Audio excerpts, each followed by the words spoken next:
the first time I worked with this kind of a thing was for a commercial for Disney. And I just had one little thing. I had to make a castle pop up, so I designed a castle, and they put it into their commercial. It was for the Olympics several years ago. And my pop up, when they finally sent me the commercial, this little boy's on a soapbox derby going down the street. My castle pops up, he's gone. I spent all that time, all these time, it was gone.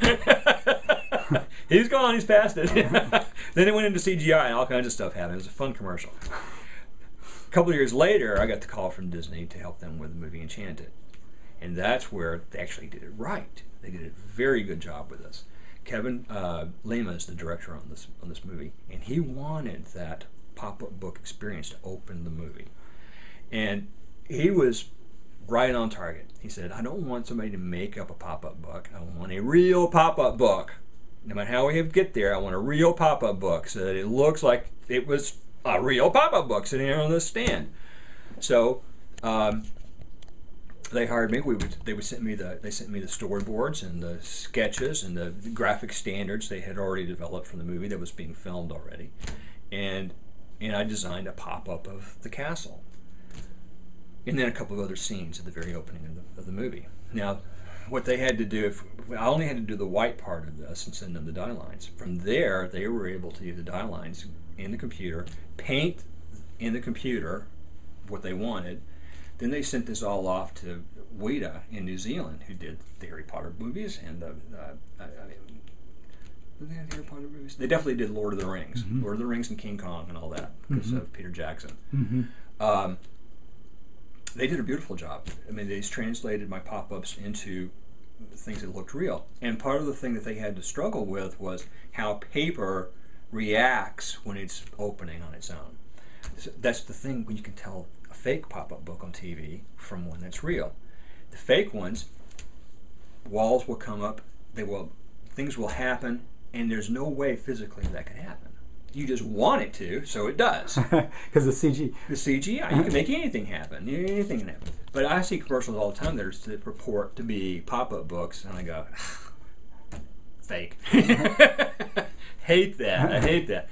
So, but Kevin didn't want that. He wanted that. So they had to struggle with how the fact is that when a pop-up book opens, sometimes it's opening because a piece of paper is pushing another piece of paper out of its way. Mm-hmm. They could do the flat planes that are absolute inside a computer, but to actually get that drag to happen, Mm-hmm.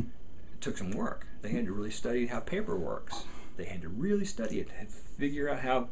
It's because you can make a CGI just go and it's there, but in a pop-up book, pushing against another piece of paper is how it happens. So they wanted that quality in there. Yes. So that was a great experience. They did a fabulous job with it. And then Kevin he said, it turned out so well for the opening there. He says, I want to finish the movie with pop-ups. Now, this is 6 months before the movie is coming out. He's made this decision. Most of the scenes are already filmed.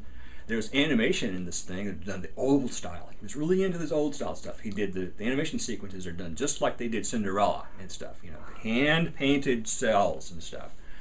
So we had to look at the dozen scenes or so toward the end of the movie and that are already filmed and try to figure out the exact moment when a pop-up would happen, when you want that scene to finish or to form, where it would come from. Like the slipper that comes out of the floor. There's a glass slipper toward the end there that comes out of the floor. I designed the slipper out of plastic and everything and sent it to them so they could study that. And then it comes up out of the floor and it's there. Or there's a scene, the very first time toward the end when you see a pop-up is when they're on the skyscraper and they're kissing in the rain. And then it just freezes and the whole thing collapses. And suddenly it's a pop-up and it's collapsing as you turn the page. So you had to make the decisions. Is this entering a pop-up? Is it leaving a pop-up? So you had to make those kind of decisions. And then a lot of times what's very difficult about this is that sometimes in pop-ups, you have to have things that are bigger than your screen. How do you contain all that? There's a finite screen you're looking at, and it's already filmed. So how do you get these things to stay inside or come out of nothing when there hasn't been anything made? But they didn't film it that way. And where did it come from? So they had to figure out. We had to go through and find that sweet moment and figure out exactly how they could make it happen. And they did. But in this case, they worked with the real effects in Los Angeles and Dallas. And real effects did a great job putting that together as well. Which I got to meet real effects people in Dallas a couple of years later. Because I didn't talk to them. Once I had the pop-ups done, I sent it to them, and they took off with their movie magic.